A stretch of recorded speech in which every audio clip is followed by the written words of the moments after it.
তিন জেলা নিয়ে মুখ্যমন্ত্রী শুভেন্দু অধিকারীর আজকের এই প্রশাসনিক বৈঠকে সাংসদ কাকলি ঘোষ দস্তিদারের পাশাপাশি তিনজন তৃণমূল বিধায়ক তারাও যোগ দিয়েছেন। তাদেরই মধ্যে অন্যতম স্বরূপনগরের তৃণমূল বিধায়ক বীণা মণ্ডল। তিনি কি বলেছেন শোনাবো। এলাকার কাজটা তো করতে হবে, তার জন্যই এসেছি, এলাকার উন্নয়নের স্বার্থেই এসেছি। আর এবার শুনুন আনিসুর রহমান দেগঙ্গার তৃণমূল বিধায়ক কি বলেছেন। First time MLA. আমি এর আগেও কোনোদিন তৃণমূলের রাজ্য সরকার থাকাকালীন কোনো মিটিং অ্যাটেন্ড করিনি। কাদের ডাকা কি করে থাকবো, আমি তো বিধায়ক ছিলাম না, আমি ফার্স্ট টাইম বিধায়ক। সুতরাং কাদের ডাকা হতো কাদের ডাকা হতো না এই ব্যাপারে আমি অ্যাওয়ার না।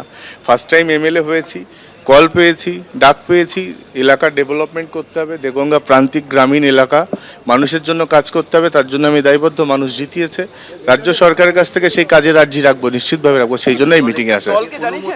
আর দলের কাছ থেকে দল কোনো বিরোধের জায়গায় নেই, দল তো আমাদের কোনো ইনস্ট্রাকশন দেয়নি, নিশ্চিতভাবে কোনো ইনস্ট্রাকশন নেই। কারণ আপনাদের প্রাক্তন মুখ্যমন্ত্রী বলছেন যে তিনি এই জয়টা মানেনি না, সেই ক্ষেত্রে এই সরকার মানে গতকাল দেখুন, আমি আবারও বলছি, আমি আমার এলাকার মানুষের প্রতি দায়বদ্ধ, এলাকার মানুষের জন্য ডেভেলপমেন্ট করতে দায়বদ্ধ।